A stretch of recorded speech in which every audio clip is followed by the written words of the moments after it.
Pessoal, vamos dar início então. Já são 7h05 agora. Já passou os 5 minutinhos. Conforme o restante da turma entrar, a gente vai aceitando aqui para deixar vocês também com o respaldo aí de que chegaram no horário. Todos estão conseguindo me escutar? Sim. Beleza, então. A gente parou lá passada algumas atividades que até eu comentei que poderia entregar mais para frente, né? Eu vou passar um conteúdo hoje e nós temos mais algumas aulas aí pela frente. Eu vou passar esse conteúdo hoje para vocês já irem adiantando. E com relação aos exercícios, a gente pode marcar aí na próxima aula ou uma outra aula antes de vocês entregarem, para que a gente consiga resolver mais alguns colegas aí mandaram mensagem que estão com um pouco de dificuldade de fazer a leitura com paquímetro. Aí amanhã a gente vai fazer aula prática no Senai, então a gente vai conseguir tirar essa grande dificuldade que alguns têm de estar usando aí o instrumento. Então, a princípio, a gente estaria fazendo aí uma revisãozinha de revisão e revendo também, né? Essa questão de medições com paquímetro, com micrômetro, tudo na aula prática lá no Senai. Avisem os colegas de vocês, quem tiver aí, eu mandei no grupo hoje mais cedo. Então, amanhã, às 6h30, lá na unidade do Senai Medianeira, a gente vai ter a aula no nosso laboratório. E essa aula vai ser uma aula prática sobre instrumentos e medidas. Beleza? Deixa eu só ajeitar meu computador aqui que está falhando aqui. O carregador dele não está carregando legal. Pronto, agora acho que agora deu. Beleza. Então, eu vou compartilhar minha tela para vocês, para a gente estar vendo hoje. Nós vamos estar alterando um pouco a nossa aula, mudando um pouco agora o ramo da nossa aula. Vamos continuar falando aí sobre instrumentos, porém, nós estamos vendo a parte de metrologia em cima de alguns instrumentos para medição de unidades métricas mesmo. Medição aí de comprimento, de milímetros, centímetros, micrômetros. Então, agora a gente vai estar partindo um pouco mais para a área elétrica. Até agora a gente viu a medição mecânica, né? Todos eles envolvendo a medição mecânica. Nesse ponto, agora a gente vai então partir aqui para medição de aterramento elétrico. Pessoal, antes de começar, nós estamos em 4 alunos na sala. Será que nós estamos na turma certa? Vocês entraram naquele link que a Elisângela postou no grupo, né? Sim. Sim. Certo. Nós estamos só em 4, já é 7h07. Oi, boa noite, meninos. Boa noite. Boa noite. Vou verificar, porque eu acho que os outros podem estar na sala errada. Porque devem ter entrado na sala de orientação. Pode ser isso, tá? Ok. Eu vou só verificar lá e já orientar eles a sair e entrar nessa sala aqui. Beleza, então. Vou aguardar um pouquinho mais. Para vocês. Lembrando que amanhã a nossa aula é prática, então, assim, venham, né, de sapato fechado, camisa de manga normal, não pode ser regata. E aí, a atividade amanhã em laboratório é medição, né, Lincoln? Mas a gente vai evitar, poderia ser feito em sala de aula, mas a gente vai evitar a sala de aula justamente por causa de espaço fechado, tá? Então, venham preparados amanhã, daí pra gente estar ali no laboratório. Beleza, Lincoln? Eu vou olhar na outra sala lá. Beleza, então, Liz, vou aguardar um pouquinho. Pessoal, vou só aguardar um pouquinho mais, então, para ver se os colegas estão na outra sala. Viu, professor? Oi, pode falar. Eu acho que, assim como eu estou igual aos demais, a minha grande dificuldade está sendo a leitura desse paquinho. Estou batendo cabeça aqui que Deus o livre, não consigo assimilar. Já tentei olhar as leituras, já tentei fazer de tudo, mas se concentra, quando você vê, você faz uma confusão, daí já desisto, e é o que eu também estou tendo uma séria dificuldade. Tranquilo, a gente vai estar amanhã em laboratório, conforme eu comentei, e a Liz também comentou. A gente vai estar fazendo uma aula prática em laboratório amanhã. E nessa aula prática, eu acredito que todos vão conseguir, então, tirar essas dúvidas. Porque que eu vejo mais difícil ali, professor, é aquela leitura das polegadas ali, o que está sendo mais dificultoso. Sim. Mas é tranquilo, a gente vai estar vendo amanhã isso aí, tudo certinho com o aparelho. Certo. Vai ficar bem fácil, porque daí com o equipamento na mão, você já consegue visualizar, já tirar a dúvida na hora. Então, a gente vai conseguir já sanar essas dificuldades. Beleza, professor. Não é difícil, não. Pode ficar tranquilo. A gente vai Tá conseguir ok. amanhã tirar todas essas dúvidas aí.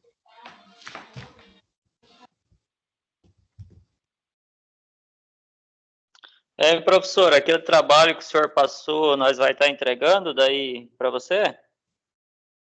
Isso, você pode mandar no e-mail assim que tiver concluído. Só me tira uma dúvida, deixa eu ver qual que é aqui. Era aquela que era para definir o micrômetro lá. Como que seria aquela uma? Vai ter que desenhar um micrômetro e daí lá tem as partes vários micrômetros, certo? Tem vários itens do micrômetro. Você vai ler qual que é o item e vai escrever o que é. Por exemplo, o tambor. Vai pesquisar o que é o tambor do micrômetro. Vai colocar lá, o tambor do micrômetro é tal, tal, tal. A haste, o que é? Entendi. A haste é tal, tal, tal. Vai escrever o que é cada coisa. Beleza. Beleza? Já coloquei todos os itens lá que tem no micrômetro, eu coloquei lá descritos um por um. Agora você vai pegar só ele, vai pesquisar o que é e vai descrevê-lo. Beleza. Tranquilo?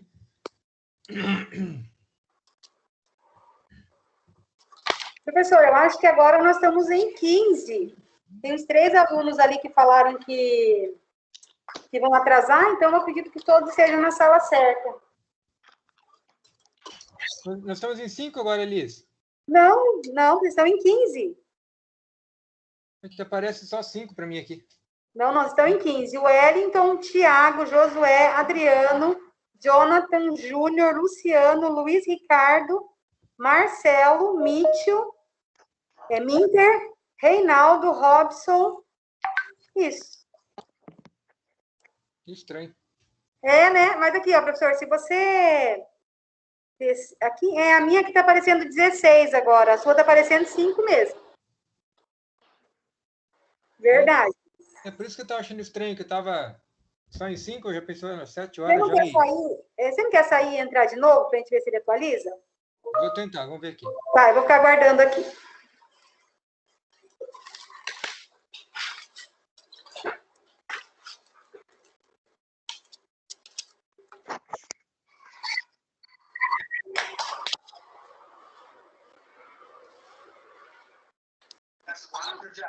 O Theo? Você tá achando o Theo engraçado? O Theo não tá engraçado, não. Ô Luciano, seu áudio tá aberto.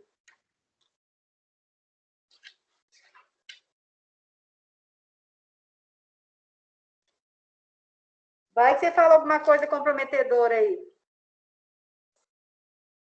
Ok. Aí fica gravado, né? Depois não tem mais jeito, brincadeira.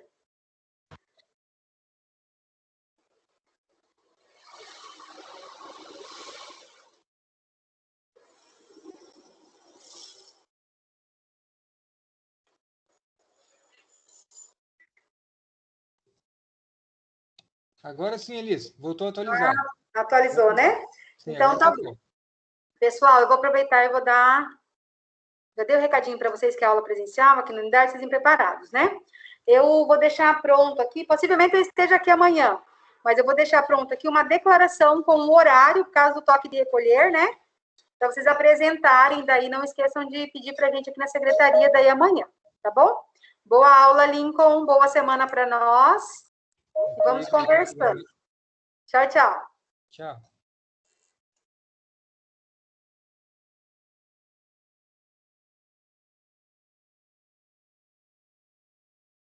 Então, turma, conforme eu estava comentando com vocês, só me confirmem se estão conseguindo enxergar minha tela.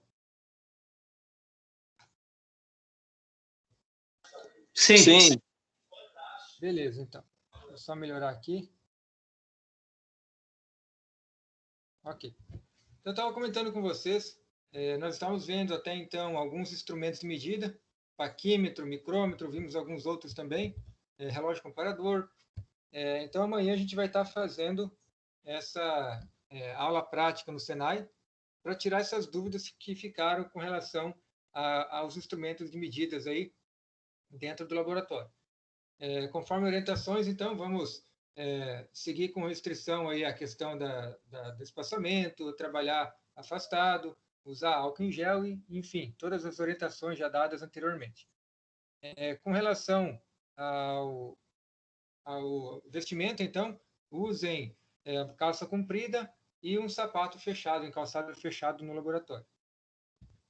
Então, a gente viu essa questão dos instrumentos de medida, alguns deles, e a gente vai começar a ver... Professor, só vou assistir a aula aqui, certo? É o Jefferson, mas só vou ver os vídeos aí, tá? Beleza, vou então. Só ver os vídeos seu aí, beleza? Ok, combinado. E deixa eu só ver se eu coloquei para gravar aqui, pessoal, para depois... Tá para gravar. Então, a gente vai estar iniciando aí alguns entendimentos sobre alguns instrumentos de medidas, algumas funcionalidades desses instrumentos e também algumas razões para que a gente deve ter com relação a essas medidas. Que razões seriam essas? Por exemplo, por que usar um aterramento? Então, não adianta a gente ter, de repente, lá um aterramento que ele não vai ser funcional. Então, a gente vai estar vendo o porquê do aterramento e como usar o equipamento e depois, posteriormente, as unidades que eles vão estar medindo e tal. A gente vai estar evidenciando isso aí para que vocês consigam ter esse compreendimento. Por que usar um equipamento? Por que usar, de repente, lá o nosso paquímetro para fazer a leitura num eixo? Por que usar um terrômetro para fazer uma leitura de aterramento? Não basta simplesmente a gente fazer a leitura, a gente tem que entender o que está acontecendo, interpretar essa leitura e ver se é necessário fazer algumas alterações, alguns melhoramentos para que essa leitura consiga melhorar ela para que haja, então, um aterramento suficiente. Então, assim, todos os equipamentos de medições, independente se ele for elétrico, for mecânico, que vai trabalhar dentro de um entendimento acerca de medições, eles precisam ser aferidos, precisam ser credenciados pelo Inmetro ou algum órgão de fiscalização que diga para você, olha, esse equipamento está de acordo com as especificações técnicas. Se vocês recordarem, nós vimos em sala de aula, nas primeiras aulas, quando ainda estávamos em presencial, essa questão das aferições, de instrumentos que são instrumentos bases para as aferições restantes. E a gente viu até também que em determinados locais são armazenados alguns equipamentos padrões que indicam as medições corretas. A gente pode calibrar alguns equipamentos através desses equipamentos padrões, que ele tem uma faixa de erro, porém um erro muito pequeno. Então, com relação ao nosso aterramento, a gente precisaria ter um entendimento acerca aí do equipamento, que é bem simples, e primeiro, antes de tudo, um entendimento de como esse aterramento vai influenciar numa instalação elétrica, uma instalação qualquer. Então, nós temos alguns parâmetros que a gente precisa entender antes de tudo. Que parâmetros são esses? Com relação à segurança decorrente no não aterramento. A gente fala muito sobre aterramento dentro de um curso de eletromecânica, ou mesmo dentro de um curso técnico eletrotécnica, ou qualquer curso afim, porque o aterramento hoje é de suma importância dentro da instalação. Não só visando uma proteção contra uma descarga atmosférica, que é o que muita gente a primeira coisa que vem na cabeça. Aterramento serve para proteção de descarga atmosférica. Não só por isso, mas também por qualquer outro defeito que venha ocorrer na instalação. Qualquer fuga de corrente, qualquer surto elétrico que venha acontecer em algum equipamento ou na instalação, o aterramento vai servir, então, para fazer essa dissipação dessa energia e jogar ela para o terra, para não influenciar no trabalho de nenhum operário que está ali por perto. Então, ela vai proteger contra descarga atmosférica. Se nós tivermos um aterramento adequado, toda a instalação vai estar assegurada de receber uma descarga atmosférica e não sofrer nenhum dano. Caso contrário, se não tiverem um aterramento adequado, essa instalação elétrica ela pode sofrer vários danos. Nós vamos estar vendo, não sei se de repente na hora de hoje, mas na próxima, alguns valores de aterramento para que a gente consiga fazer uma leitura com o terrômetro e que esses valores estejam dentro da faixa considerada normal ou boa para um aterramento, para que não haja nenhum tipo de dano aí na estrutura física ou em algum funcionário do local. Choque elétrico, então, também vai ajudar bastante.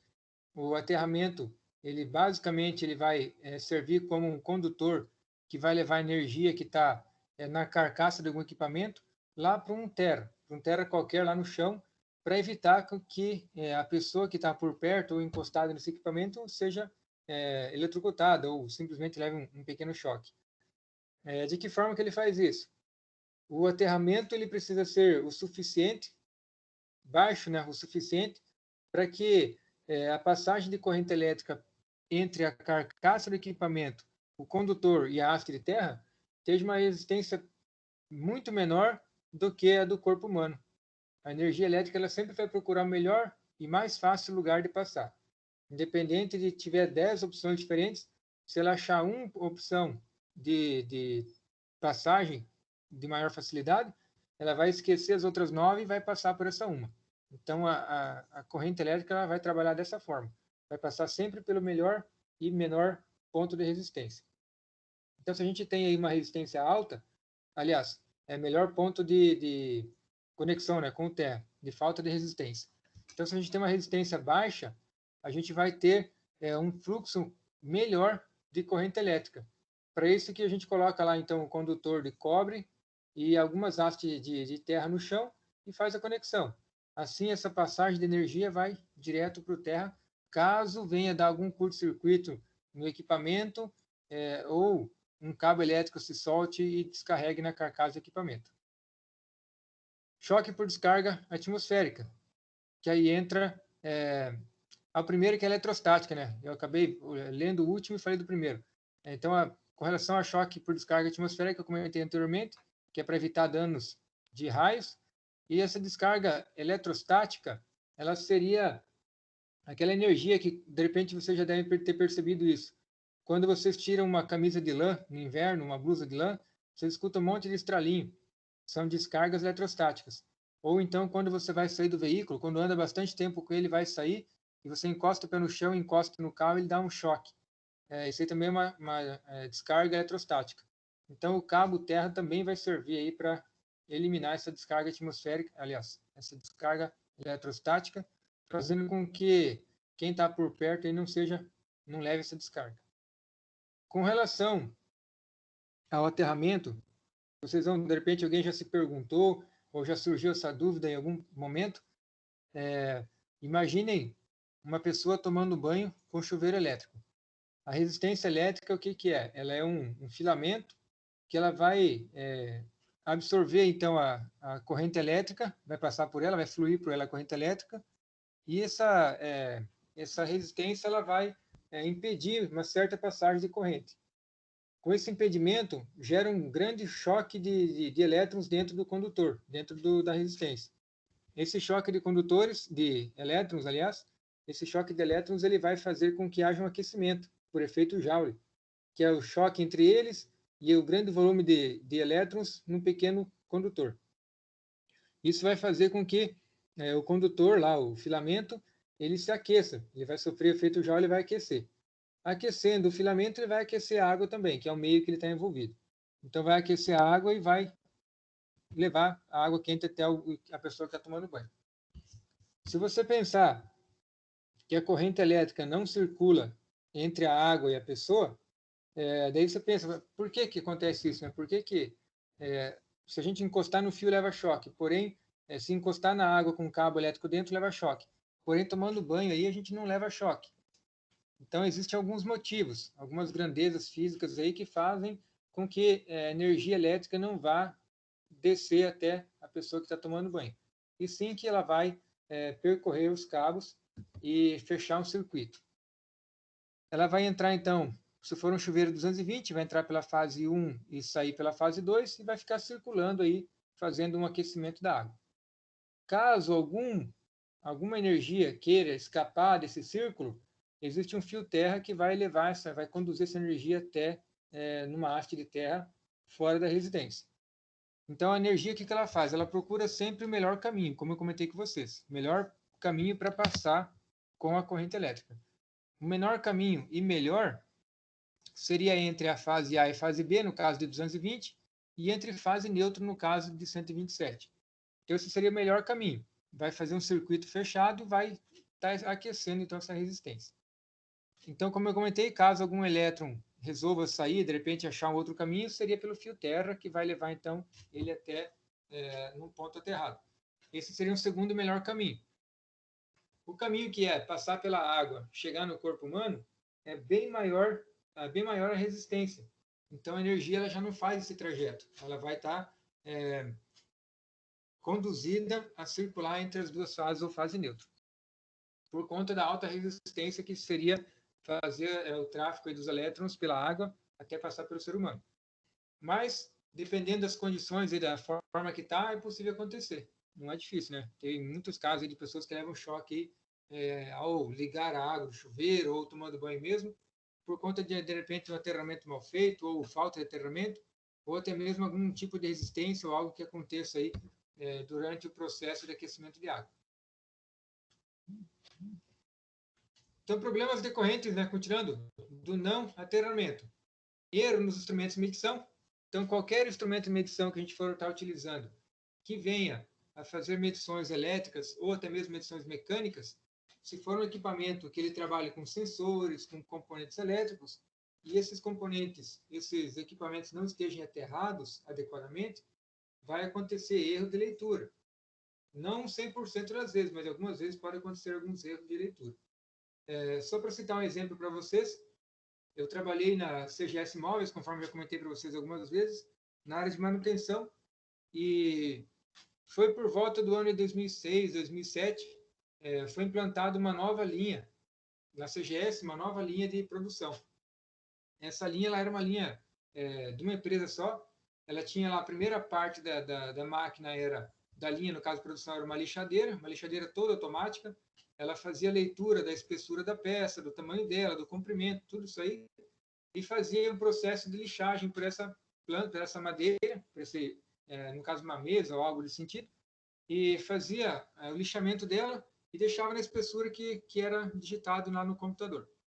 Então, ela entrava a mesa crua, ela fazia o processo de lixamento, depois fazia o processo de limpeza nessa peça para tirar toda a poeira, depois aplicava um fundo nessa peça, aí passava por dentro de umas luzes ultravioletas, secava esse fundo, aplicava-se a tinta, passava novamente numa luz ultravioleta, secava a tinta, e daí aplicava o verniz e passava novamente na outra luz ultravioleta e secava o verniz. E essa peça ainda passava por um outro processo de lixagem mais adiante, onde fazia um polimento, uma lixa bem fininha para fazer um polimento na pintura. E daí as peças saíam 100% prontas. Então, era uma linha de produção que ela fazia já tudo. Só colocava lá o MDF na espessura aproximada que a empresa queria, para fazer uma mesa, por exemplo, e mandava para frente, ela ia e fazia todo o processo. Enfim, mas o que era a questão que eu queria chegar? É que essa máquina trabalha com muitos sensores. Sensores, instrumentos na parte de medição. O sensor fazia a verificação do espaço da distância da peça, da altura dela, do comprimento, fazia tudo isso, essa verificação, essas medidas. Essas medidas eram processadas pelo computador. O computador mandava um sinal para umas espécies de sapatinhas que elas faziam a fricção entre a lixa e a madeira para fazer processo de lixagem. E, em alguns casos, acontecia dessas sapatinhas apertar mais nos cantos e queimar o canto. Aí estragava a peça, tirava toda a tinta, ou lixava demais, ou lixava de menos, aí acabava estragando a peça. Aí o processo de fazer o reparo teria que ser feito um novo processo de lixamento, para lixar toda a peça, tirar toda aquela camada de tinta, aí fazer tudo posteriormente novamente. Aí se tornava muito caro, porque era muito difícil tirar todo aquele processo, aquele produto. Então, o que acontecia? Por erro do equipamento, erro de medição, acontecia essas falhas no processo de lixamento. Por que acontecia isso? Porque a gente fez um aterramento, na máquina veio especificado que tinha que ter um aterramento de tantos ohms de resistência, máximo. Eu não me recordo bem agora quanto que era essa resistência, mas era uma quantidade bem baixa. Nós fizemos a leitura com o terrômetro lá na empresa e verificamos que aquela medição de aterramento estava bem abaixo do que era pedido pela máquina. E nós interligamos o aterramento da máquina junto com o aterramento da empresa. Tinha para-raio, tinha aterramento, até tudo interligado. Na malha de terra em volta da empresa. E essa máquina começou a apresentar esse problema, veio o técnico, tentou achar, não conseguiu identificar nada, até que um dia um outro técnico, ele comentou, ele por telefone, ele comentou que essa máquina, começou a falar sobre o aterramento dela, e comentou que essa máquina tinha que ter um aterramento bem abaixo do normal, da resistência normal dos aterramentos. E a gente comentou para ele falou para ele que tinha sido aterrado junto com a empresa e que o aterramento era excelente. Então, daí ele falou que não poderia ser aterrado juntamente com outros equipamentos, porque poderia gerar ruído nesse aterramento desse equipamento e ele iria provocar erros na medição, que poderia ser essa a causa dos erros que estavam acontecendo. Com o pé atrás, a gente fez essa alteração, fez um aterramento, pensando que não daria certo, fez um aterramento individual só para essa máquina, testamos ele com o terrômetro e vimos que estava nas especificações corretas, foi ligado novamente à máquina e nunca mais apresentou problema. Pelo menos não enquanto eu estava lá na empresa. Não aquele problema de erro de medição. Então, para tão importante que é um aterramento bem feito, bem executado, que para alguns equipamentos esse aterramento ele tem que ser vital para o funcionamento. Principalmente quando trata-se de equipamentos que façam leituras ou sinais muito pequenos. Então, a gente precisa ter um bom aterramento para evitar qualquer dano. Uma questão que eu queria comentar com vocês anteriormente sobre a descarga atmosférica é com relação a para-raios.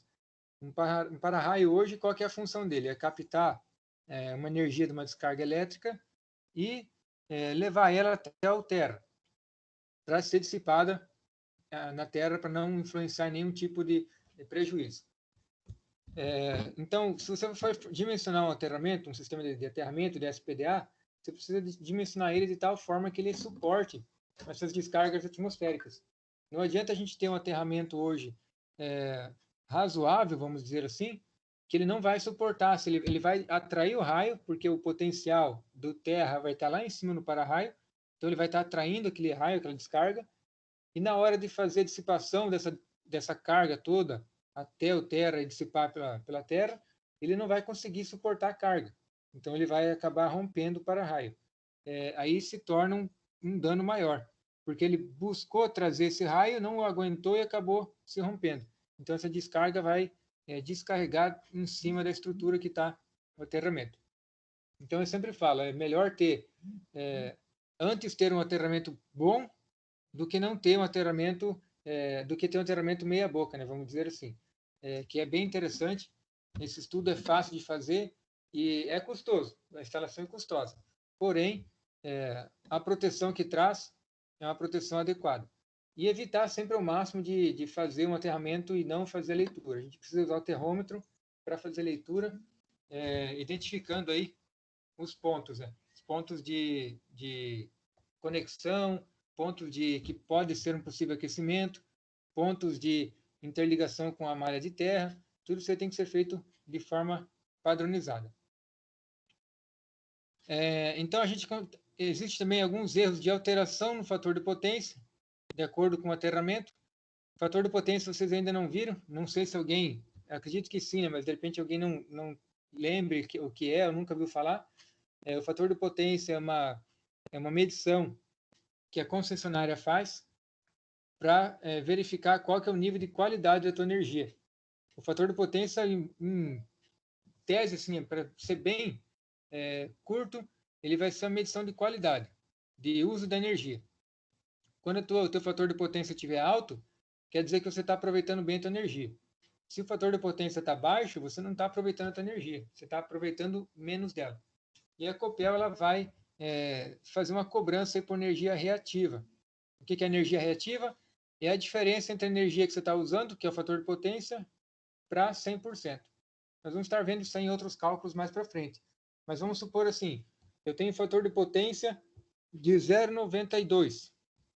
Então, eu tenho 92% de aproveitamento da energia e 8% de não aproveitamento. Dentro desses 8%, uma faixa de energia é energia reativa, que a Copel está fornecendo, porque meus equipamentos precisam dessa energia. Então, ela vai cobrar aí um excedente aí de valor em cima da fatura, um excedente bem maior, por conta de você estar usando esse reativo da rede da Copel. Então, o aterramento vai influenciar também aqui no fator de potência. Distorção harmônica acontece bastante, principalmente onde tem muito equipamento eletrônico instalado. Essa distorção harmônica, a distorção harmônica, ela provoca aquecimento nos condutores, ela provoca má conexões, ela provoca distorções na rede, interferências. Então, é um grande problema aí, onde tem muito eletrônico instalado. E sinais de interferência, EMI e RFI, que são algumas interferências que acontecem devido a essa questão aí de uma falta de aterramento numa instalação. Com relação às referências de tensão elétrica, todo circuito elétrico é submetido a cálculos de tensões nodais e requer um referencial. O que quer dizer isso? Quer dizer que dentro do sistema elétrico existe um ponto central. De todo o sistema elétrico existe um ponto central. Esse ponto central é onde a energia está se encontrando, que é um ponto zero. Aí ele vai usar como referência esse ponto zero. Ele pode ser um neutro, ele pode ser uma conexão lá na malha de terra, em algum lugar vai ter um ponto referencial. Esse ponto referencial vai ser a referência para toda a instalação. Então, eu preciso que esse ponto referencial, que no caso está considerando aqui como nó zero, esse ponto referencial preciso que ele tenha a menor resistência possível em relação ao terra, ao solo, no caso. Então, a gente vai fazer um trabalho de aterramento, ou malha de terra, ou algo nesse sentido, para tentar aproximar ao máximo esse ponto a zero. Por definição, o nó zero possui potencial de 0 volts. Então, aqui nesse caso, o nó zero, ele está lá para ser como referência zero mesmo. Então, quando você pegar dele com outra fase, você vai ter a diferença potencial entre os dois. No caso, seria 127 volts, ou 220, ou 380, conforme a instalação local. Todas as demais tensões nodais são calculadas a partir do nó zero. Vocês vão ver isso daqui bem claramente quando entrar lá em circuitos, análise de circuitos. A gente vai ter uma matéria mais para frente que vocês vão estar vendo isso. Eu até vou dar uma pincelada mais para frente, se der tempo, na aula de hoje, acerca dessa questão aí de tensões nodais e associação de série, de paralelo, onde a gente vai estar verificando que existe um ponto zero, existe várias pontuações dentro, várias medições que é possível fazer dentro do nosso circuito.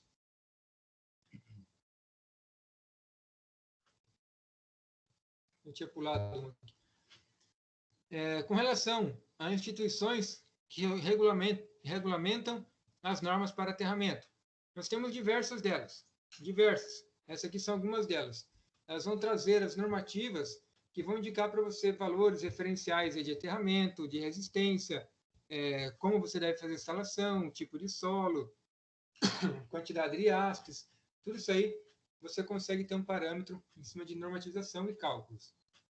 Esses cálculos devem ser feitos, deve ser apresentado um memorial de cálculo, e você vai ter que seguir nesse memorial diversas dessas normativas, indicando qual que é a consideração dela, qual você seguiu, qual você não seguiu, e indicando qual que seria a melhoria se fosse querer fazer. A escolha da localização física do nó zero é arbitrária. Então, você pode usar qualquer ponto que você queira, desde que aquele ponto seja realmente um ponto zero. Em um equipamento elétrico ou eletrônico, há muitas vantagens a escolher a carcaça ou massa como referencial. A gente vai estar vendo aí mais para frente alguns tipos de aterramento, e a grande maioria dos fabricantes, eles preferem usar a carcaça de equipamento como esse ponto zero, que fica mais fácil de fazer conexões e também de fazer uma descarga sem afetar nenhum tipo de componente interno. Aí qualquer distúrbio vai fugir para essa carcaça desse equipamento, e nessa carcaça então vai ser levado ao terra aí, para a dissipação dessa energia, sem influenciar aí nos equipamentos internos para não estragar eles. Blindagem por gaiola de Faraday é uma vantagem. Eu não sei se já ouviram falar dessa gaiola de Faraday. A gaiola de Faraday ela é uma gaiola, como se fosse uma gaiola de passarinho mesmo, grande, onde a energia vai estar circulando por toda a carcaça desse equipamento, ou por toda essa gaiola, e quem estiver no interior dela não vai sofrer nenhuma consequência, não vai sofrer descarga, não vai sofrer nada, desde que não encoste, né, nas paredes da gaiola. Então é uma vantagem que a energia não vai estar entrando. Existem outros efeitos também que a gente vê sobre isso, mas é basicamente isso, essa energia não vai estar entrando, ela vai estar se dissipando pela parte externa, então, dessa blindagem, que seria a gaiola de Faraday. Fácil acesso para os componentes do circuito, que é o que eu comentei para vocês. Você vai abrir lá aquela caixa que tem, no caso, um televisor, um computador, qualquer coisa assim, e ali dentro você tem os componentes eletrônicos. Então, você consegue protegê-los e ter fácil acesso a eles. Eita, aqui ficou bagunçado.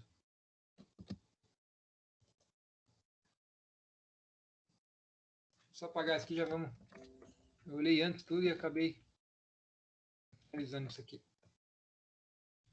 Acúmulos de cargas eletrostáticas.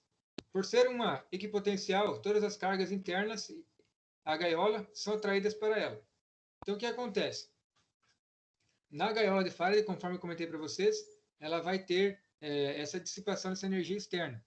Essa dissipação pode provocar esse acúmulo de energia e vai provocar com que ela fique carregada. Então, você precisa ter um aterramento adequado para que essa energia que está sobre ela vá se dissipar para algum lugar. Aonde que ela vai se dissipar? No aterramento. Então, a ideia não é você ligar uma fase direto na carcaça, e sim é uma escapatória. Se der um problema no equipamento, ele vai jogar para aquele ponto que seria o ponto zero. No ponto zero, ele vai jogar lá para o aterramento para dissipação. Com o passar do tempo, a carcaça pode ficar carregada eletrostaticamente, e se não há um escoamento dessas, que agora foi que eu apaguei, né? Dessas energias, essa carga, você vai ter então um escoamento, um carregamento que alguém pode ser eletrocutado, ou encostar, levar um choque e tal, desde que você não tenha um bom aterramento, uma boa dissipação dessa energia.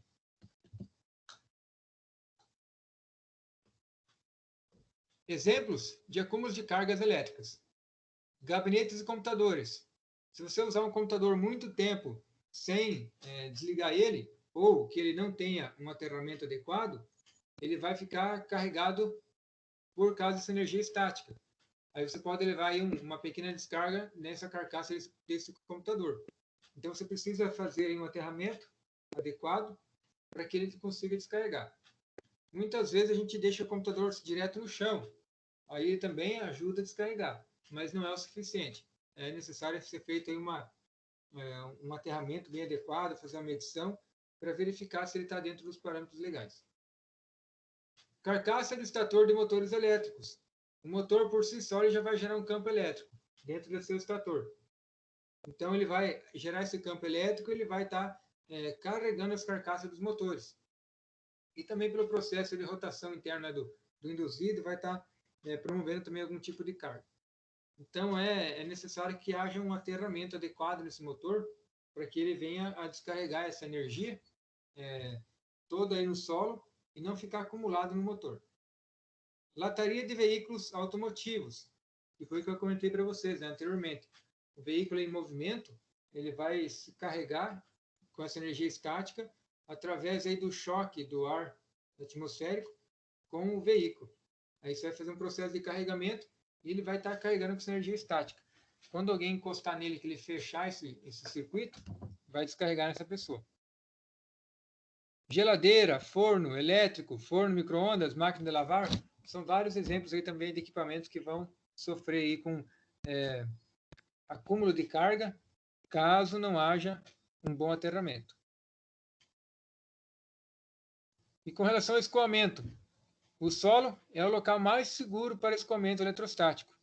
Por que isso? Porque o solo, como ele tem bastante composição de ferro nele, ele vai funcionar como um atrativo para essa energia. Ele vai sugar ela. E como o solo assim, ele é bem grande, bem vasto, ele vai estar dissipando aí dentro do solo e vai acabar sumindo aí dentro. Então, a gente não vai ter influência nenhuma na superfície caso haja uma descarga no solo dessa energia eletrostática. É claro que se a gente for partir já para uma descarga elétrica de um raio, por exemplo, já não é tão simples assim. Ou mesmo um cabo de alta tensão que se rompa e cai sobre o solo, também não é tão simples assim. O que vai acontecer é que vai ter uma faixa de tensão que vai reduzindo conforme passa a distância, mas vai haver uma faixa de tensão em volta desse condutor. Ou, aonde descarregar esse raio, vai haver uma faixa aí que ele vai estar eletrocutado enquanto tiver a descarga atmosférica. Depois ele vai se dissipar no solo e vai sumir. Para que esse escoamento ocorra plenamente, é necessário que exista um aterramento eficiente. Então, a gente precisa ter um bom aterramento, feito com hastes, feito com cabos adequados, com boas conexões. Não basicamente isso. Não só isso também, né, basicamente, mas também o solo deve ser um solo adequado. O solo deve ser muito bom para isso. Se eu pegar um solo arenoso, por exemplo, já não vai dar um aterramento bom. Se eu pegar um solo que é banhadão, por mais que a gente pense que a água é condutora e tal, um solo argiloso com banhado já não é também indicado para fazer aterramento. O solo ideal seria um solo úmido, bem avermelhado, sem sinal de solo arenoso, e nesse caso seria um bom solo para aterramento. Caso você não tenha essas condições, que seja muita pedra, ou solo arenoso, ou solo encharcado, você precisa fazer alguma correção nesse solo. Ou tentar encontrar um outro ponto de aterramento, ou tentar fazer uma correção nesse solo. Que correção seria essa? Seria você colocar algum químico dentro que vai estar melhorando. Existe uma argila química que é colocada no solo, que ela facilita aí essa dissipação de energia. Então, ela vai melhorar bastante a questão do aterramento. Só citando outro exemplo também para vocês, na época que eu trabalhava como eletricista em uma outra empresa, a gente foi contratado para fazer aterramento de uma empresa de móveis, a Dabol Móveis, uma empresa concorrente à CGS que eu já havia trabalhado. Nessa Dabol Móveis, eles tinham, ali onde que é a Ninfa hoje, eles tinham um silo de armazenamento de maravalha, e esse silo ficou por anos naquele ponto que estava. E por anos foi despejando maravalha aos poucos e foi sobrecarregando o solo com essa maravalha. Ela foi infiltrando ali no solo, foi apodrecendo e tal, e ficou aquela camada, tinha pelo menos aí 1 metro de fundura essa camada, que tinha essa composição de madeira por cima. E a gente fez o aterramento lá, foi cavado, feito valeta, feito buracos, enfiado hastes e tal, e foi feito o aterramento. Esse aterramento não ficou legal. Depois de pronto, foi feita a medição, ele não ficou legal. Ele ficou um aterramento muito alto, com a resistência muito alta.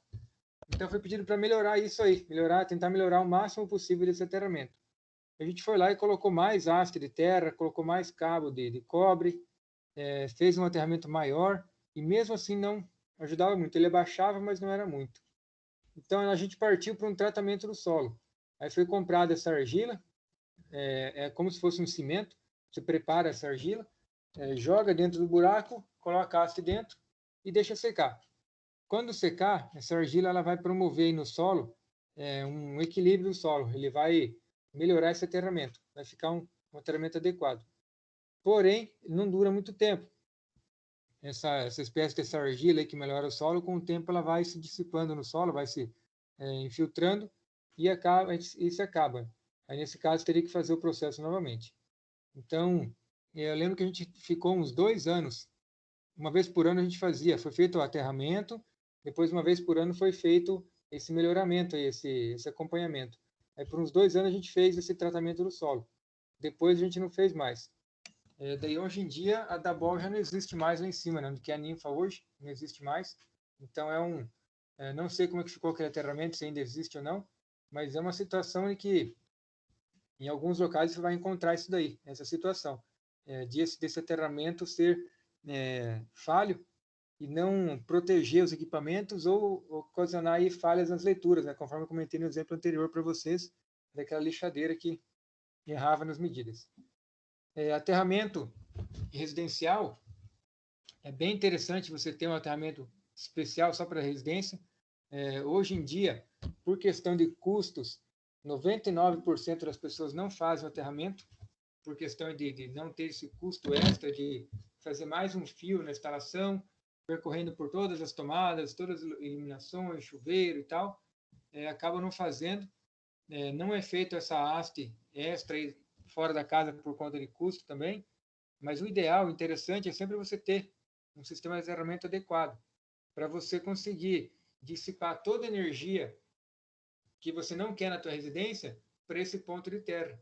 Aí você evita qualquer dano, evita de queimar equipamentos, evita de provocar alguma descarga que venha para dentro da tua residência, e evita muitos outros transtornos. Num padrão, por exemplo, padrão de energia de entrada da Copel, a gente tem lá no pé do padrão uma haste de terra. A haste padronizada pela Copel, ela tem 2,40 metros e ela é uma haste simples. Você vai enfiar ela no chão, ela vai funcionar como um eletrodo, que vai dissipar energia.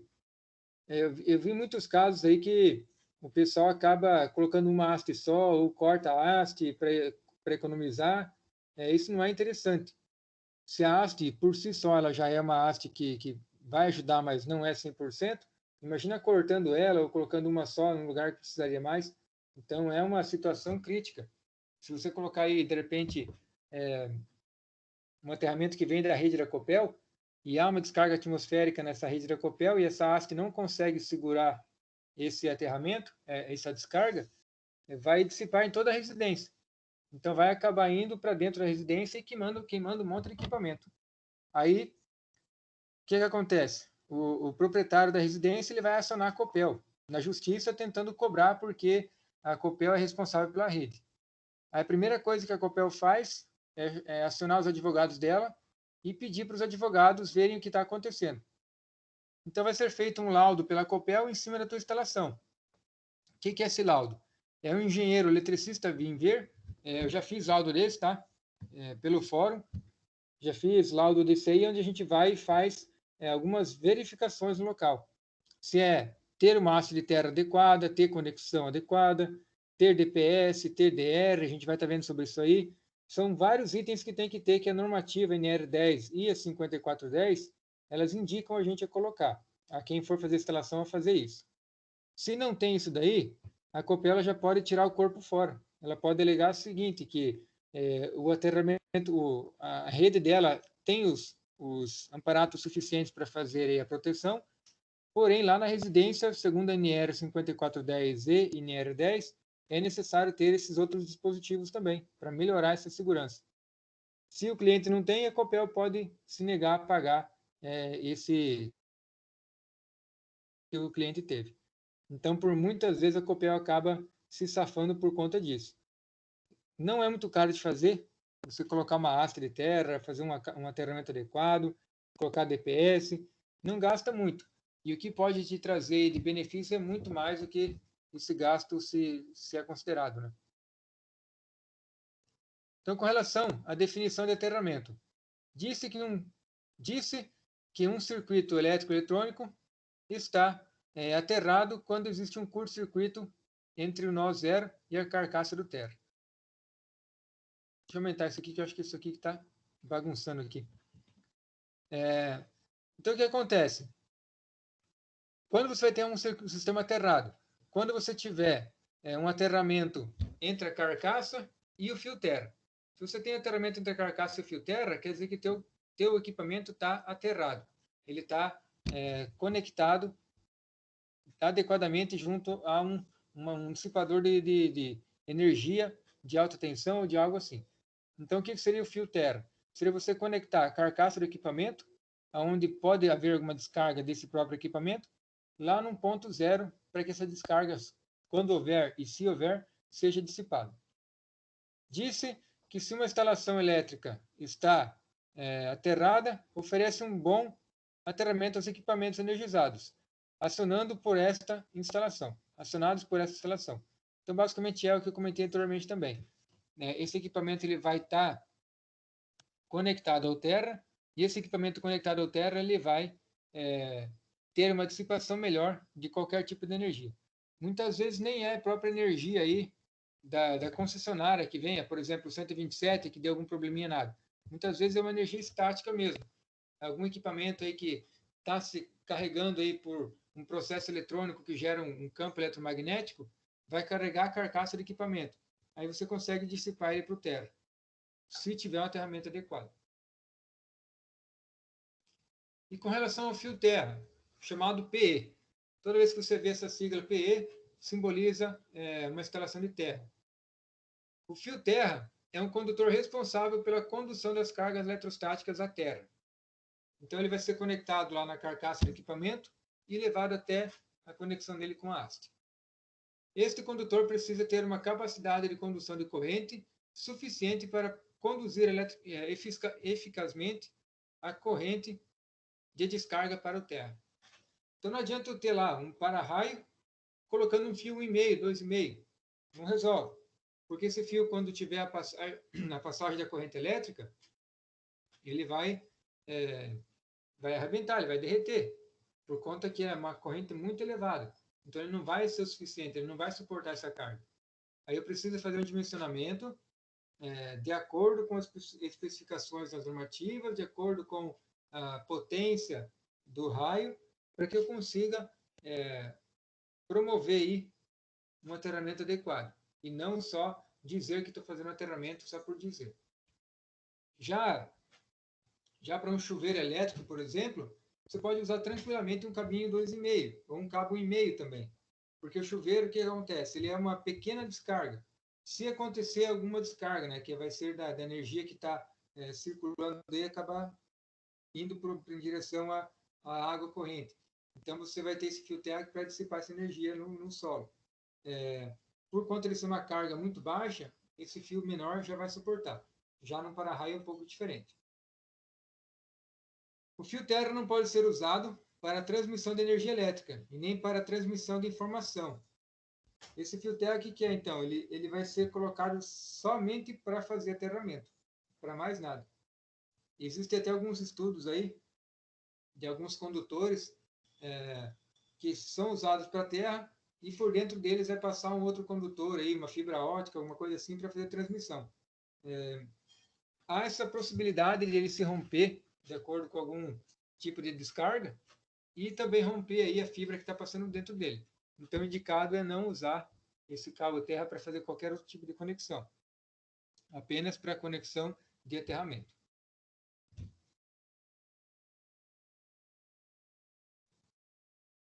Corrente de fuga por curto-circuito com a passa. No caso aqui seria massa, né? Não passa. A corrente proveniente do escoamento das cargas eletrostáticas é um tipo de corrente de fuga. Então, essa corrente de fuga, por que é chamada corrente de fuga? Porque ela está saindo da onde ela está pré-estabelecida, que seria um circuito elétrico, está saindo daí e está se locomovendo para outro ponto, que não seria o trajeto que ela deveria fazer. Então, ela fugiu da onde que ela estava e carregou ou eletrificou um outro ponto. Então, essa corrente de fuga seria essa energia, vamos dizer, entre aspas, que estaria fugindo aí de um processo que ela foi pré-estabelecido. Outro tipo de corrente de fuga é de curto-circuito com a massa. Imagina que essa massa seria a carcaça do equipamento. Imagina que se rompa um condutor e ele venha a encostar na carcaça do equipamento. Então, você vai ter uma fuga de corrente do condutor que está alimentando o circuito para a carcaça do equipamento. Também é considerado fuga. Neste curto-circuito, outro nó topológico cuja tensão nodal seja diferente de zero.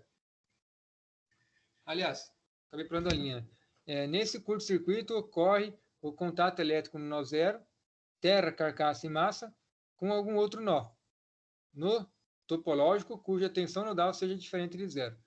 Então, nesse caso, você vai ter uma conexão de dois condutores, ou fase-fase ou fase zero, que seria fase aterramento, fase terra ou fase neutro, e que estaria na carcaça também, e vai acabar acontecendo aí, então, um curto-circuito.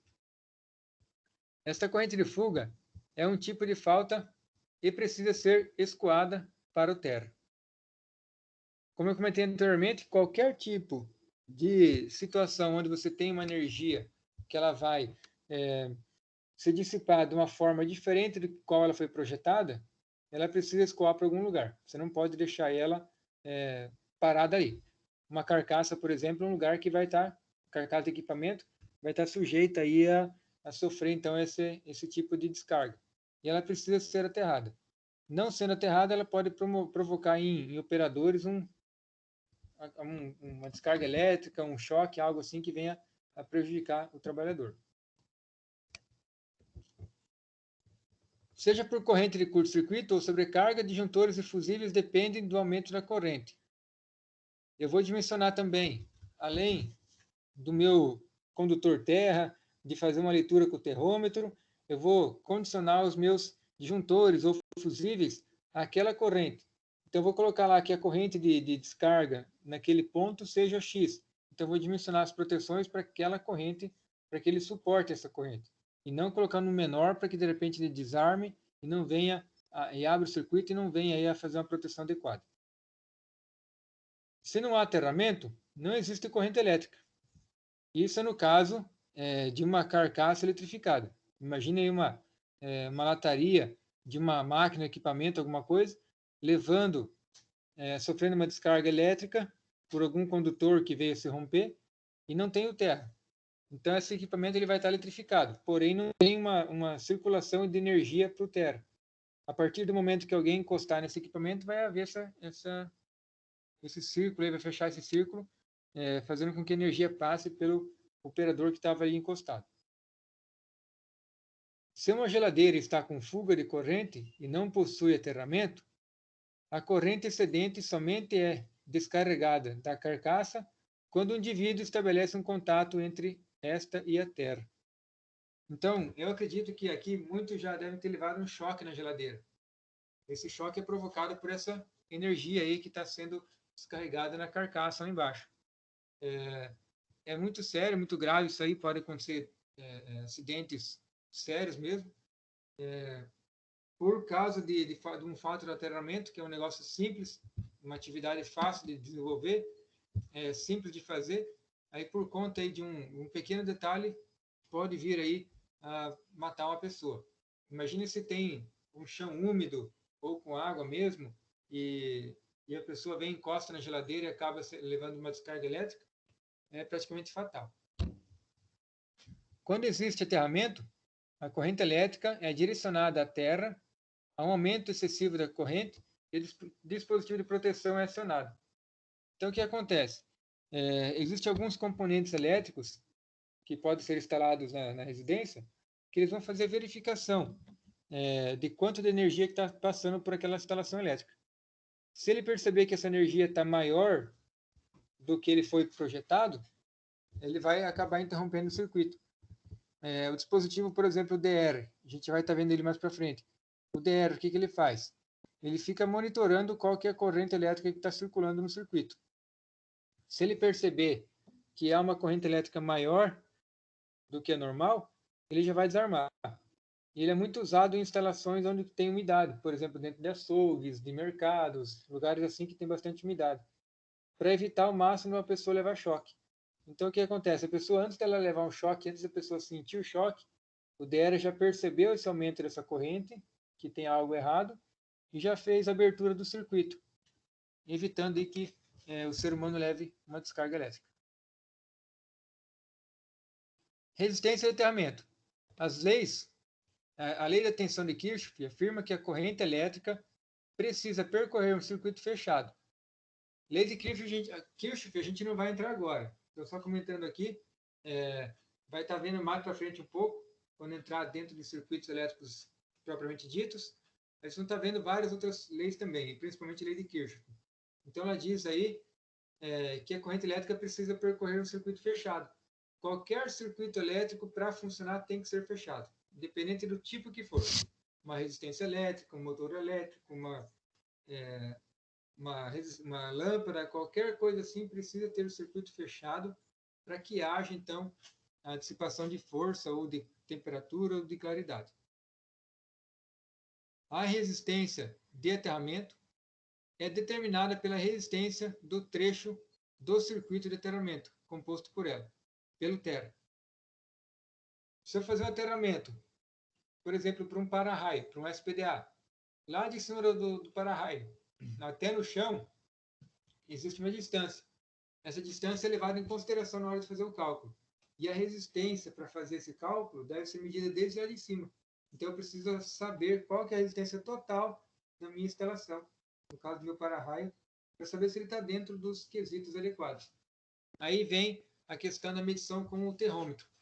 Não adianta eu ir lá fazer a medição só lá no chão, lá na terra, ver que está uma resistência legal, está uma resistência adequada, dizer que está tudo ok, e de repente dali para cima não tem uma conexão boa, está com algum problema que venha a prejudicar a instalação.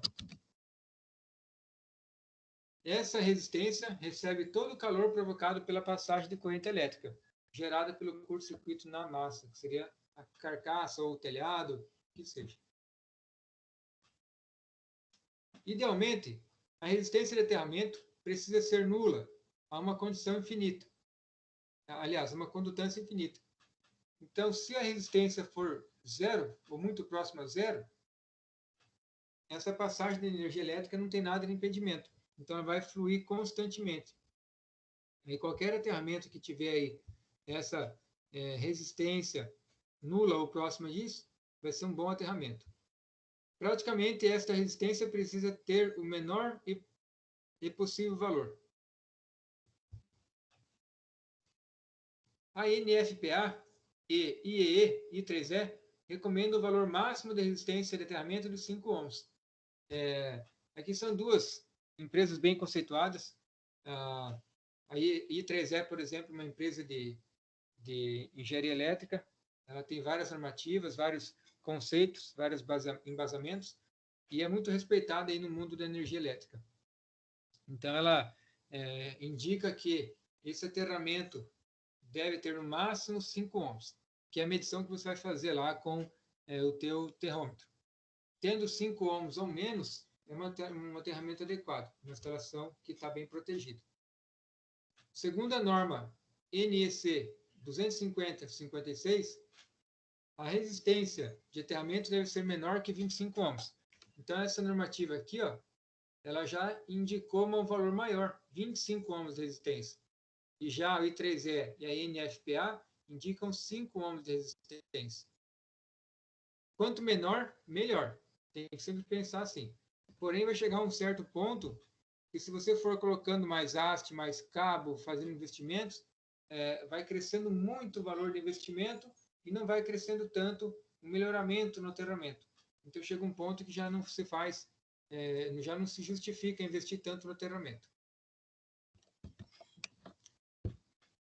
Outros elementos da instalação elétrica agem como ramais para a circulação da corrente de curto-circuito na massa.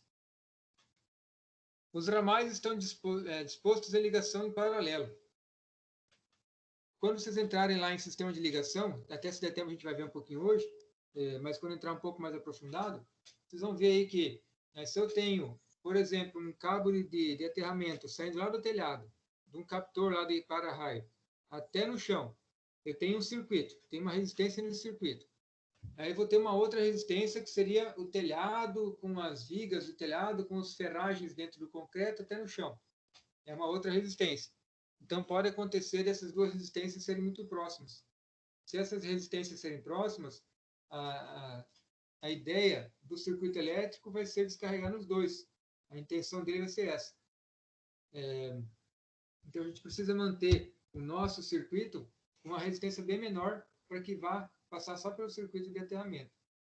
Então, o que acontece? Essa questão desse curto, desse cabo extra, esse paralelo, seria porque são 2 pontos de conexão no alto e 2 pontos embaixo, com 2 resistências. Então, a energia vai procurar sempre o melhor caminho, que pode ser que seja a instalação interna. De acordo com a lei das correntes de Kirchhoff, o ramal que possui menor resistência é o ramal que recebe maior corrente elétrica, que é exatamente o que eu comentei para vocês. Vai sempre buscar aí, a menor resistência para circulação de corrente. O sistema de aterramento é tão mais eficiente para escoamento de curto-circuito na massa quanto menor é a sua resistência. Aí isso vem se repetindo desde o início, né? Que a resistência tem que ser menor para que seja um maior escoamento da tensão. E com relação a esse aterramento para proteção do ser humano, é proteção contra descarga eletrostática por contato direto. Se algum equipamento aí se carregar por eletrostática, antes de alguém levar um choque, com o aterramento vai se dissipar essa energia. Isso acontece muito, bastante mesmo, embaixo de torre de transmissão. Essas torres que passam, que vem, por exemplo, de Itaipu e esses linhão. O que acontece? O pessoal acaba construindo cercas para o gado por baixo, em alguns pontos, por ser muito morro, aí aproveita como pasto e faz a cerca. Em dias mais úmidos, essa energia é tão alta que ela acaba eletrificando a cerca embaixo. Ela acaba induzindo uma corrente eletrostática nessa cerca. Se essa cerca não for isolada e ter um aterramento bom, essa cerca vai ficar eletrificada. A partir do momento que alguém encosta nessa cerca, vai levar uma descarga atmosférica. E essa descarga vai depender do nível de tensão da torre que está passando por cima. Dependendo da tensão da torre lá em cima, da tensão elétrica que está circulando pelos linhões, pode chegar aí a 1.000, 2.000, 3.000 volts, até mais, essa energia na parte de baixo. Então é necessário ser feito sempre isolamento e aterramento das cercas, que passam por baixo de linhas. Proteção contra choque decorrente de curto-circuito na massa. O curto-circuito na massa foi o que eu já expliquei anteriormente, e pode haver aí, se alguém estiver encostando nesse equipamento no momento, pode levar uma descarga elétrica. Então o aterramento vai servir já para evitar isso. Proteção contra descarga eletrostática atmosférica, que seria o raio. Aterramento funcional. A falta de aterramento pode provocar um funcionamento inadequado nos dispositivos de proteção de manobra. Ou seja, nos DRs, algum dispositivo assim, DPS, pode haver algum tipo de defeito, de erro, se não tiver aterramento adequado. Muitos equipamentos elétricos e eletrônicos podem funcionar inadequadamente na falta de aterramento.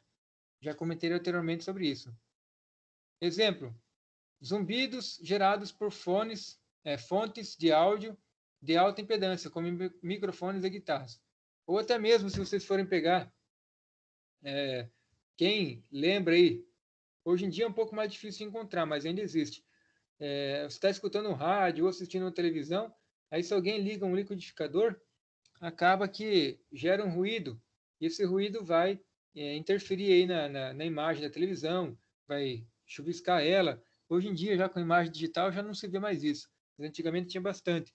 Ou no rádio mesmo, quando liga alguma coisa, algum componente elétrico assim, acaba provocando uma distorção elétrica. Isso é verdade, professor. Acontecia muito no rádio lá de casa. Acontecia mesmo, né? Então, antigamente era... Faz tempo já, isso faz tempo. Sim. Antigamente era bem comum porque não se falava muito de aterramento, a TV mesmo era uma TV que tinha imagem UHF, VHF, não era digital, então acontecia bastante esse tipo de situação. Hoje em dia, já com a imagem digital, é mais difícil, né, acontecer, bem mais difícil acontecer isso, que a imagem digital ela já veio para tentar solucionar problemas como esse. E a questão do aterramento ajuda bastante nessa parte aí.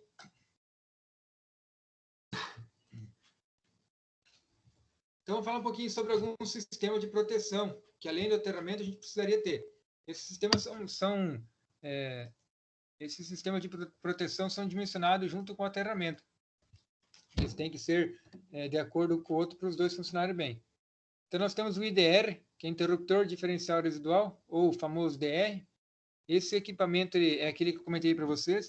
Ele vai fazer a verificação da tensão que está passando aí pela corrente, aliás, que está passando pelo circuito, entre fase neutro, fase terra, conforme a instalação e conforme o tipo dele, e ele vai desarmar caso ele identifique qualquer fuga de corrente. Tendo alguma fuga que ele identifica que é uma fuga direto para a terra ou para o aterramento ou algo assim, ele já vai desligar o circuito. Então, muito antes da pessoa levar um choque elétrico, ele já desarmou, já desligou para que não haja nenhum acidente. DPS, dispositivo de proteção contra surto. O que é o DPS? Ele é vamos dizer assim que ele seria um fusível eletrônico. O que ele faz? Ele vai segurar essa energia. De um lado você coloca aí a energia chegando direto nele, a fase chegando direto nele, e do outro lado você leva ele para o Terra. Então ele vai ter uma resistência interna entre a fase e o Terra, não deixando passar energia. Quando essa energia ela atinge um certo nível, ele vai deixar passar essa energia, vai fechar um curto dentro dele. Aí esse curto vai dissipar essa energia para o Terra. Então, qual que é a finalidade do DPS? Quando a energia que está estabilizada, por exemplo, em 220 volts, está lá certinho, não acontece nada. Quando essa energia sobe mais, por exemplo, para 270 volts, 275, aí então ele fecha um curto-circuito interno e dissipa toda essa energia aí para o Terra. Aí, como eu falei para vocês, a energia sempre vai buscar a melhor opção de descarregar, de circular. Lá na residência vai ter tomadas, vai ter lâmpadas e algumas resistências. É mais difícil para a energia ir lá para a residência, do que descarregar num aterramento bem feito. Então, o que vai acontecer? Quando o DPS fechar esse curto-circuito, essa energia vai descarregar toda no aterramento, evitando que ela vá para dentro da residência queimando equipamentos. A relação com o neutro da concessionária. O fio do neutro que chega da concessionária ou do transformador precisa ser aterrado logo no ponto de entrada. Ou seja, todo padrão, por normativa, padrão de entrada de energia da Copel, por normativa, precisa ter uma haste de terra para fazer esse aterramento do cabo neutro, que vai ser ligado com o condutor neutro junto a ele. O aterramento do neutro garante que as tensões de fase são simétricas em relação à terra. Então, o que acontece? O transformador, quando vocês entrarem nessa questão também de transformadores e tal, ele é fechado em estrela ou triângulo. Quando o transformador é fechado em estrela, aí o que acontece? Ele vai pegar as 3 fases, um em cada ponta, e vai ter um neutro no meio. Vamos fazer aqui um desenho bem básico para vocês entenderem isso daí. Então, eu tenho lá no transformador, eu tenho uma resistência elétrica na fase 1, a resistência na fase 2 e a resistência na fase 3. Aqui eu tenho a fase 3, fase 2 e fase 1. Então, aqui eu tenho as 3 fases entrando, os 3 pontos de conexão. Quando eu entro com as 3 fases aqui, não vai ter um curto-circuito, porque eu tenho uma resistência.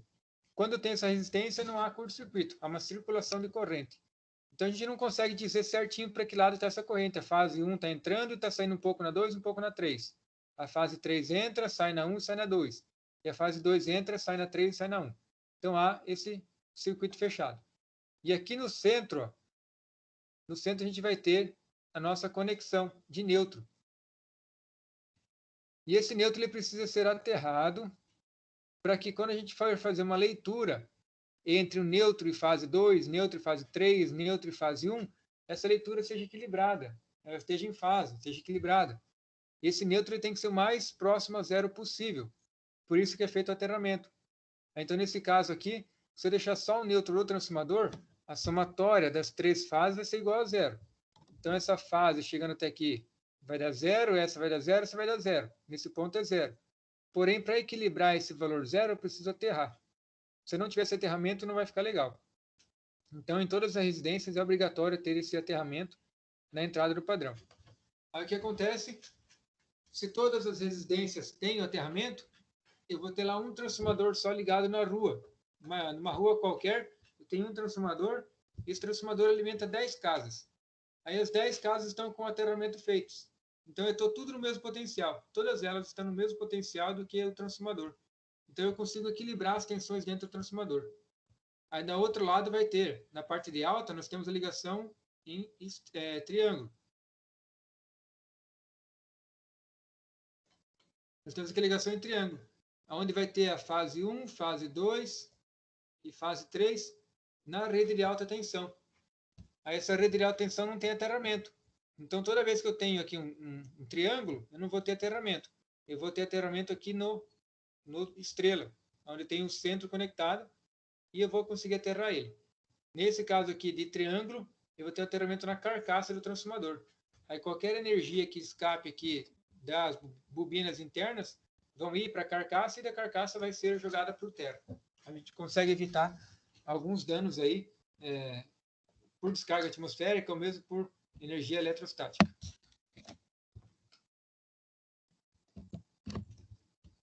Com relação à manutenção no sistema de aterramento, todos os aterramentos devem ser inspecionados pelo menos uma vez por ano, como parte rotineira do plano de manutenção preventivo. Isso para evitar aí que qualquer conexão tenha oxidado, tenha se rompido, ou mesmo evitar com que uma descarga atmosférica esteja danificado o equipamento. Se há aumento da resistência, acima de 20%, o técnico deve averiguar a origem do problema e tomar as medidas necessárias. Então, para isso, para saber se está 20% a mais ou não, é preciso usar o termômetro e fazer uma medição e encontrar qual que é o valor. Encontra-se na instalação, verificou que está abaixo de 0,5 ou 0,5 ohms, está ok. Daí um ano vai fazer o teste de novo e veja quanto que é que vai se encontrar na época. Se tiver que melhorar, tem que fazer algum aditivo ou algo assim para melhorar esse sistema. Então, alguns tipos de aterramento. Nós temos o sistema TN, TNS, TNC, TNCS e sistema TN, TT e IT. São alguns sistemas que nós temos aí de aterramento existentes hoje. Vamos ver cada um deles, bem rapidinho.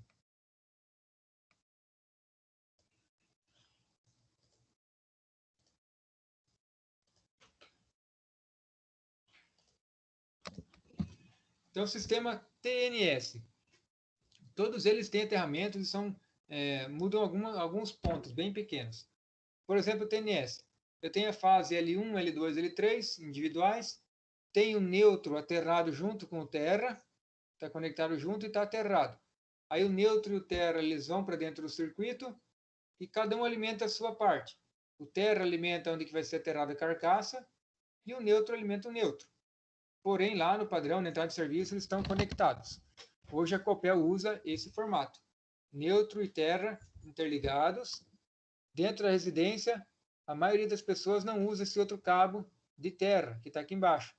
Não usa porque para evitar custos, para evitar gastos extras aí.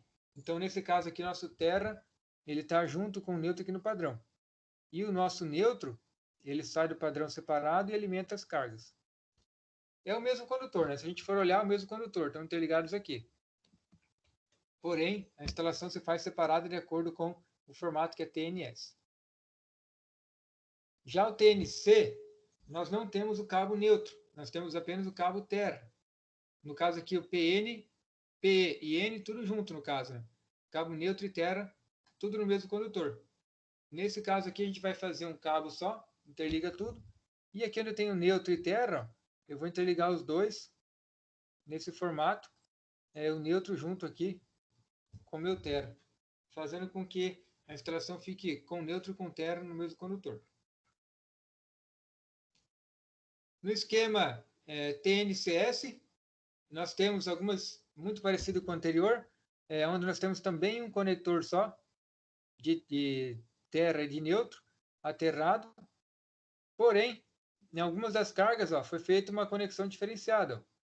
Eu tenho aqui a conexão de neutro separado. O neutro está interligado aqui dentro com o terra, formando o segundo condutor e vai ligar o neutro de alguns outros equipamentos.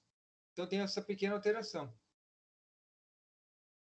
Já no esquema TT, eu tenho neutro aterrado, normal, como se fosse um condutor, nesse ponto aqui, ligando as partes de neutro nas massas e equipamentos, e eu tenho um sistema PE, que é aterramento, individual e separado.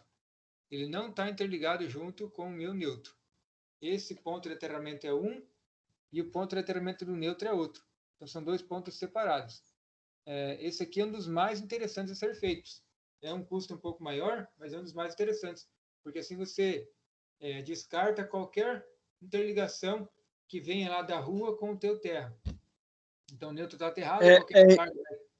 Pode falar. Professor, no caso, esse aqui é individual, né? Isso. Não, esse aqui, na verdade, ainda é um terra só. Individual é um outro. Já vou mostrar qual que é o individual. Esse aqui é um terra só para todos os equipamentos. Ele é individual porque o neutro é um fio e o terra é outro. Tudo separado. Mas ele não é o mesmo que da rua, né? Não, esse aqui é outro. Então ele é separado, né? Ele tem só para ele. Separado, exatamente. O da rua ele está aterrado aqui nesse ponto, o neutro da rua aterrado lá no padrão. O neutro foi para dentro da casa, ligou os equipamentos na parte neutro, e o terra separado, feito um outro aterramento só para ligar as carcaças ou chuveiro, essas coisas assim. É separado da concessionária. Um outro caso que seria melhor ainda seria esse daqui. Nós temos aqui, ó, nesse caso aqui, ó, nós temos o neutro. Aqui não está ligado o neutro no equipamento, mas ele teria neutro. Aqui também teria o neutro ligado. E também teríamos o terra, individual para cada equipamento. Então, esse terra aqui está individual para cada um dos equipamentos. Aí, o que acontece?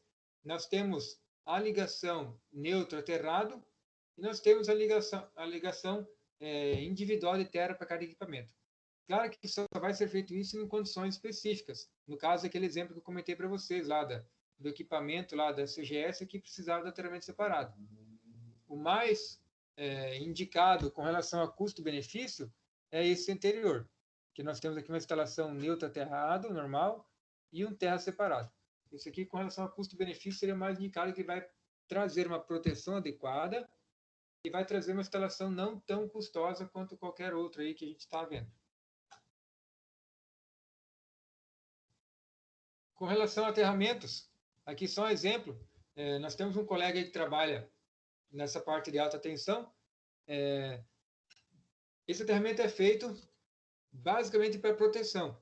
Quando você for fazer uma manutenção numa rede, alguma coisa assim, é feito um grampo entre as 3 fases, que está conectado aqui em cima, para que essas 3 fases fiquem no mesmo potencial e leve ela até um terra no chão. Para que isso? Para que se alguém estiver mexendo na rede elétrica aqui em cima, fazendo a manutenção, e acontecer de energizar essa rede de alta tensão, aí esse ponto de terra ele vai servir como um ponto de descarga, jogando direto para o terra. Aí nós temos aqui um eletrodo, de exemplo, uma haste de terra. Aqui é só a ponta dela, mas ela é feita em aço cobreado.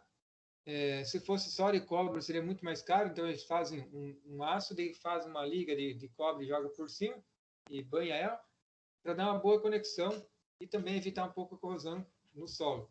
E essa haste ela é colocada no solo para fazer conexão com os cabos e fazer aterramento.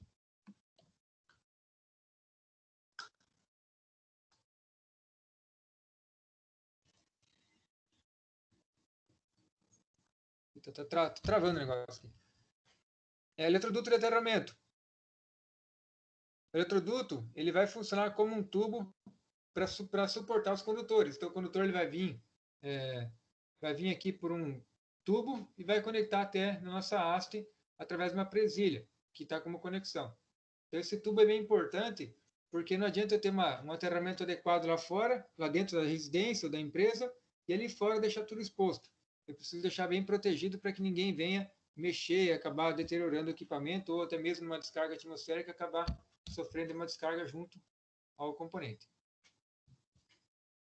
Então, num sistema de aterramento simples, é um eletrodo, é uma forma mais comum de aterramento. Eletrodo, ou mesmo muita gente acaba colocando, o eletrodo é a própria haste de terra.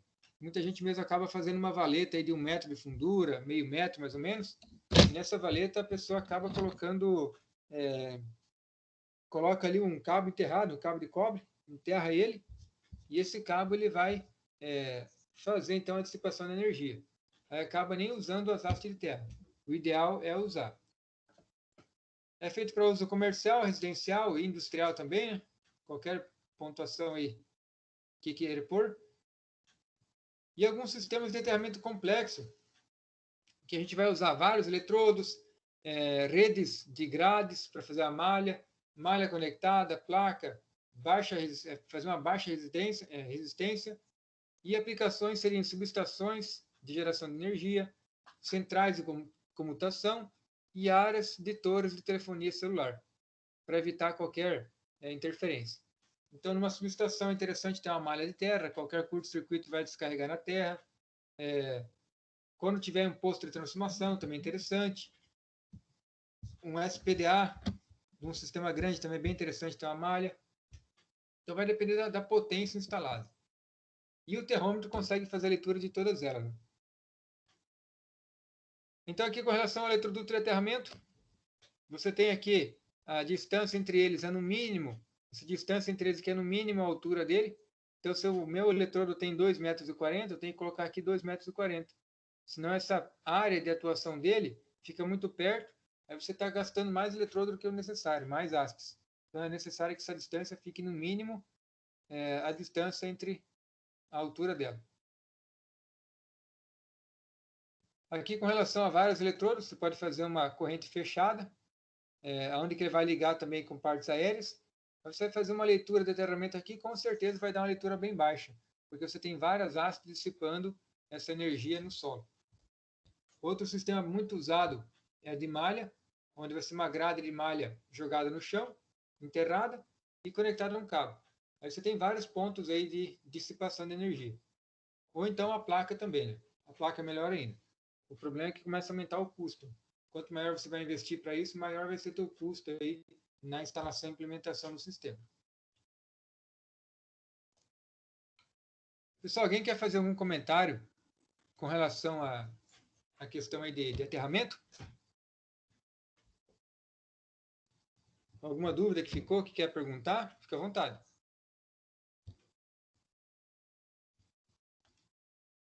Não, tá tranquilo? Eu vou fazer outra aulinha com vocês aqui, então. Eu acredito que é meia horinha que a gente consegue finalizar. Nem sei se vai tudo isso. Com relação... Senhor, Oi, pode falar. não é uma pergunta, é uma pergunta, né? Você vai passar para nós no grupo essa atividade?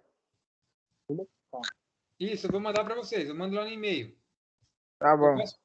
Posso mandar no grupo também. No e-mail, eu nunca acessei no e-mail. Tá, eu mando no WhatsApp, então. Tá bom. Beleza? Professor, pode falar. Estou tirando minha dúvida, aquelas conteúdo que tu passou para fazer lá, valendo nota lá. Eu mandei pelo teu WhatsApp, o senhor viu ali? Vi. É o Jefferson. Vi. Nós vamos fazer o seguinte, pessoal. Amanhã, em sala de aula, lá no laboratório, na verdade, eu converso com vocês. Eu vou pedir para quem tiver em mãos e quiser me entregar ela, a folha mesmo, pode entregar amanhã, se quiser. Se não, eu vou mostrar amanhã certinho como faz para mandar e-mail, para ficar mais fácil. Daí eu mostro certinho como manda no e-mail, aí vocês mandam para mim por e-mail. Então, beleza. Mas tu viu, né, que eu mandei lá, né? Sim. Tá certo, então. Então, beleza, então. Isso que é a minha dúvida. Tranquilo, valeu. Aí, pessoal, quem quiser tirar dúvida amanhã, pode levar a lista também, a gente pode conversar um pouco sobre ela. Vamos tirar a maioria das dúvidas aí com relação aos paquímetros, né, as leituras. E também aí, quem quiser entregar a lista que já está com ela pronta, se quiser entregar ela numa folha, pode entregar também, sem problema nenhum. Então, para a gente explanar um pouco sobre circuito elétrico, vou falar um pouquinho sobre a associação de resistores, que esses resistores ele vai influenciar bastante no processo de medição. De que forma? Não sei se todos aqui conhecem o multiteste, o multímetro. Ele é muito usado para fazer medições elétricas. E esse aparelho, ele trabalha com resistência interna, para poder fazer algumas comparações e leituras e alguns processos. Então, resistores são aparelhos responsáveis por transformar energia elétrica exclusivamente em energia térmica, por efeito Joule. Então, o que é um resistor? O resistor ele vai converter essa energia elétrica em temperatura, em aquecimento. De que forma? Através da resistência à passagem de corrente elétrica. Quanto maior o resistor, maior a resistência que ele tem na passagem de corrente elétrica. Isso faz com que ele segure a carga, não deixe passar, na forma de estrangulamento na tensão e na corrente, fazendo com que essa corrente venha esse choque entre ela mesma e entre as paredes aí do resistor. E assim você vai fazer com que a resistência provoque aquecimento pelo choque dos elétrons e prótons. Quando há necessidade de alcançar um nível de resistência muito elevado ou moderado, é comum associarmos resistores, podendo ser associados em série, paralelo e misto. Aqui tem associação em série. Quando está em série, está um ligado na perna do outro. Do A foi para o resistor, que ligou com o próximo, que ligou com o próximo. Então, uma ligação em série, você consegue aumentar a resistência. Você consegue fazer com que essas três aqui são somadas. Por exemplo, se for vale 1 ohm, 2 e 3, na somatória aqui, ó, eu tenho 6 ohms de resistência. 1 mais 2, 3, mais 3, 6. Então, eu teria 6 ohms de resistência, porque eu liguei em série. Então, aqui tem alguns pontos para a gente calcular, né? Correntes e tensões e tal. No caso, a tensão vai ser diferente em cada ponto. A tensão U1 vai ser uma, U2 é outra, U3 é outra. Então, em todo o circuito série de resistência, a tensão vai variar. E a corrente vai ser tudo igual. I1 é igual a I2, que é igual a I3. Então, a corrente vão ser todas iguais. Num circuito série, todas as correntes são iguais e as tensões são diferentes. Por que a tensão é diferente? Porque a tensão depende da resistência em questão. Entre A e esse ponto aqui, eu tenho uma tensão. Entre esse ponto e esse outra, e entre esse outro, outra tensão. E entre B e A é outra tensão também. Então, a tensão vai variar, a corrente não. E como é que soma a resistência? Vai ser R1 mais R2 mais R3. No caso aqui, R1 mais R2 mais R3 mais R4, R5, R6. E assim a quantidade de R's que tiver em série. Você pode simplesmente somar numa conta direta, dessa forma assim. Resistência equivalente, REQ, igual a R1 mais R2 mais R3. Então, nesse caso aqui, ó, nós temos lá 10 na primeira resistência, 5 na segunda e 8 na terceira. Somando os três, nós vamos ter aí 23 ohms de resistência. R1 mais R2 mais R3, 10 mais 5 mais 8, 15 mais 8, 23 ohms é o valor. Então, a gente simplesmente somou as resistências. Somou uma com a outra. O processo série é bem simples de resolver. Somente soma. Aqui a gente vai estar vendo, quando voltarmos em sala de aula, ou entrarmos em uma matéria mais específica, como que é metrologia, quero só mostrar para vocês os sistemas. Mas quando entrar em sala de aula, vai ter esse tipo de cálculo para ser feito, e esse cálculo vai trazer para vocês essa questão de como calcular, aí, por exemplo, a letra A, a resistência equivalente, que é a somatória das resistências. Nesse caso aqui, nós temos 2 mais 4, 6, mais 6, 12 ohms. Então, a letra A seria 12. A letra B, a corrente elétrica I. A corrente elétrica I é que está passando aqui pelos resistores. Então, a gente tem a lei de Ohm para aplicar. U igual a V vezes I. Aliás, U igual a R vezes I, que seria a tensão U é igual a R, que é a resistência, vezes I, que é a corrente. Então, eu tenho que I é igual a V sobre R. Aí é só a gente fazer a divisão. V a gente tem, ou U também no caso, né? 36. E o R a gente tem aqui, que calculamos 12. Então, a gente consegue encontrar aqui qual que é a corrente elétrica aí. Mas isso aqui não precisa se preocupar agora, que isso aqui eu só estou mostrando para vocês um básico de como que é que funciona, do que é cada coisa. Aí, quando for entrar numa disciplina mais específica, vocês vão aprender a calcular tudo isso aí usando todas as equações. E a DDP em cada resistor, que vai ser em cima de cada uma delas aqui, qual que seria a tensão elétrica. No R1, no R2, no R3. A gente também consegue calcular de forma fácil. Usando a lei de Ohm, é claro. Então, está aqui, ó. Resistência equivalente é 12. Respondeu a letra A. Letra B, para calcular a corrente, ó, eu tenho U igual a R vezes I, que eu comentei para vocês. 36 igual, 36 dado no problema, igual a 12 vezes o I. Isolando o I, eu tenho I igual a 36 sobre 12, que vai ser 3 amperes. Então, aqui a corrente total do circuito que passa sobre todo o circuito é 3 amperes. E para calcular a tensão, a gente tem que fazer em cima de cada resistor. 3 amperes passa em todos eles. Aqui passa 3, aqui 3, aqui 3. Então, se eu usar a mesma equação aqui, U igual a R vezes I, eu tenho que a tensão vai ser igual a resistência vezes a corrente. 2 vezes 3, no primeiro caso, 6. 4 vezes 3, no segundo caso, 12. E 6 vezes 3, 18. Então, de 36 volts, eu vou diminuindo a tensão, no caso aqui. Né? Conforme vai passando em cada resistência, vai diminuindo a tensão de 18 para 6 volts. Na tensão total, eu tenho 36 volts. E aqui a gente já começa com circuitos em paralelo. Se nós formos olhar, ó, a energia elétrica que está chegando aqui no ponto A, ela vai se dividir. Vai um pouco para cima, um pouco vai no meio, um pouco vai para baixo. E depois ela torna a se encontrar no meio novamente. Então, isso define um circuito paralelo. Toda vez que a energia se divide e torna a voltar junto, é um ponto paralelo. Então, nesse caso aqui, a gente tem uma maneira um pouco diferente de calcular qual que é a resistência total. Nós temos que a tensão, nesse caso, é todas iguais. O 1 é igual ao 2, que é igual ao 3. Então, as tensões são iguais. E as correntes são diferentes. A corrente no primeiro é uma, a corrente no segundo é outra, a corrente no terceiro é outra. Que é a divisão dessa corrente que está aqui. Ó. Imagina que se aqui está chegando 10 amperes, ela vai se dividir um pouco para cima, um pouco no meio e um pouco para baixo. Quanto que é que vai em cada ponto? Vai depender da resistência. Conforme o valor da resistência, vai ser o valor da corrente também nesses pontos. O importante é que, se entrar 10 amperes nesse ponto, ela vai se dividir.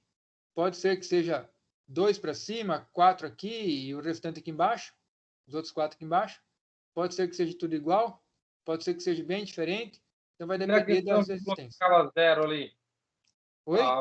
Antes ficava zero. Não sendo triângulo, né? Não. Aquela questão que estava mostrando anteriormente era um transformador. Transformador. Era um transformador de corrente. Lá é diferente disso. Lá é um transformador que está transformando a tensão elétrica. Aqui é um circuito de resistência elétrica. São aquelas resistências pequenas que a gente tem dentro de placas eletrônicas. Entendi. Aí aqui a gente está calculando a associação de resistores, que seria uma resistência pequena. Quer ver? Deixa eu só mostrar uma aqui. Ó. Eu tenho uma aqui para mostrar para vocês.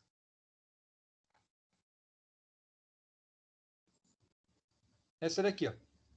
Essa aqui é uma resistência elétrica. Ela está dentro de circuitos elétricos, de placas eletrônicas. Aquele outro que eu estava comentando anteriormente, aí já é o transformador elétrico, que é aquele que está pendurado lá no poste. Daí não é uma resistência elétrica assim, ela é uma bobina de cabo elétrico enrolado. É um pouco diferente. Então, nesse caso aqui, nós temos que a tensão de A e B, aliás, tensão para todos os resistores vai ser a mesma. O U vai ser tudo igual. E as correntes vão ser diferentes, elas vão se dividir aqui no meio de acordo com a resistência em cada ponto. O importante é que se entrar 10 amperes aqui no A, tem que sair 10 aqui no B. Ele vai entrar, vai se dividir, e depois vai juntar novamente e vai virar a mesma coisa. Se era 10, vai ficar 10, se era 20, fica 20. Então vai ser sempre igual. Para calcular a resistência equivalente nesse caso, ó, você tem que fazer de 2 em 2. Não posso calcular tudo junto. Tem que ser R1 com R2, calcula, daí vai achar um valor. R12, por exemplo. Aí pega R12 e soma com R3, vai achar outro valor. Que é dessa forma aqui, ó. 1 sobre R equivalente é igual a 1 sobre R1 mais 1 sobre R2 mais 1 sobre R3. E assim vai indo. Você pode calcular dessa forma também. Então, nesse caso aqui, esse aqui é o mesmo anterior. Só repetir o exemplo. Outros exemplos. Eu tinha alguns exemplos aqui para a gente fazer, para fazer ele, mas acho que vamos deixar para fazer esses exemplos quando a gente entrar em sala de aula, e principalmente quando a gente entrar aí em circuitos elétricos, que eles vão começar a aprender a fazer esses cálculos de resistência, eles vão estar aprendendo a fazer toda essa somatória. Mas pega, por exemplo, esse daqui, ó, esse letra D. A resistência dele seria 2 mais 4, aliás, 2 mais 2, 4. Então, seria uma série aqui em cima e depois um paralelo, do de cima com o de baixo. Então, essa somatória daria 4, aí teria uma resistência de 4 em cima e uma resistência de 2 aqui embaixo. Daí, somando as duas, vai ser 4 com 2, aí seria a parte paralela, que é 1 sobre 4 mais 1 sobre 2. Aí você consegue encontrar, então, qual que é a resistência equivalente. A gente vai estar resolvendo isso aí em algumas aulas mais para frente. Por enquanto, vamos deixar em aberto essa questão.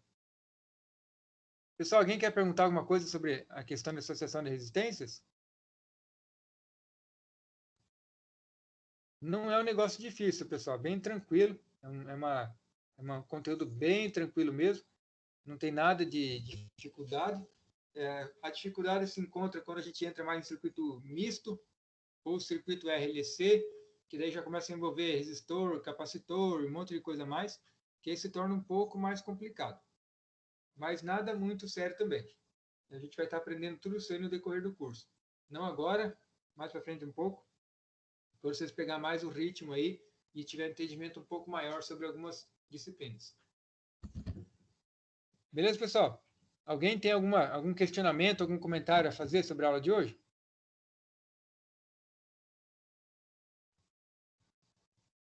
Não? Tá tranquilo? Deixa eu só ver que a professora Elisângela mandou uma mensagem para mim aqui. Deixa eu ver se ela quer conversar com vocês.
Pessoal, vou fazer a chamada então para vocês. Michelangelo.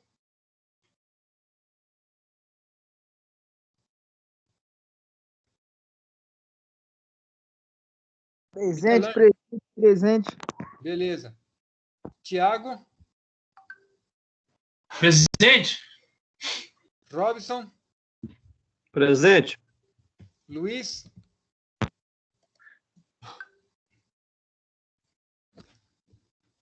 Luiz não? Deixa eu ver se está aqui. Luiz está. Rogério.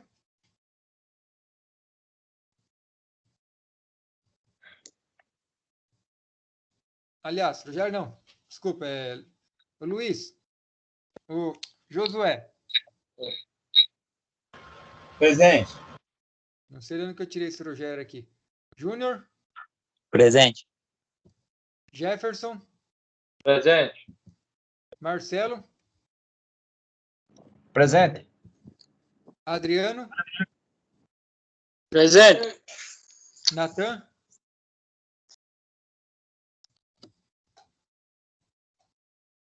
Presente. Beleza, Natan.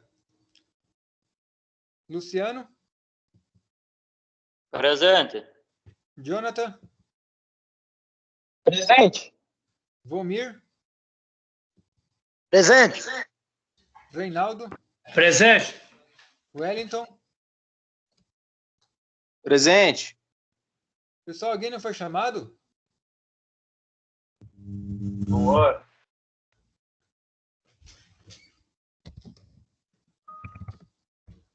Como que é, Juan? Boa. Tá. Beleza, Luan? Alguém mais?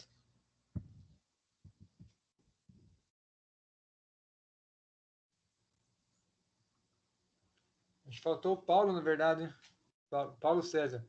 Paulo César tá aí? Paulo César. Beleza, Paulo. Já vi aqui agora no chat. Tá ok. Alguém mais, pessoal? Não foi chamado?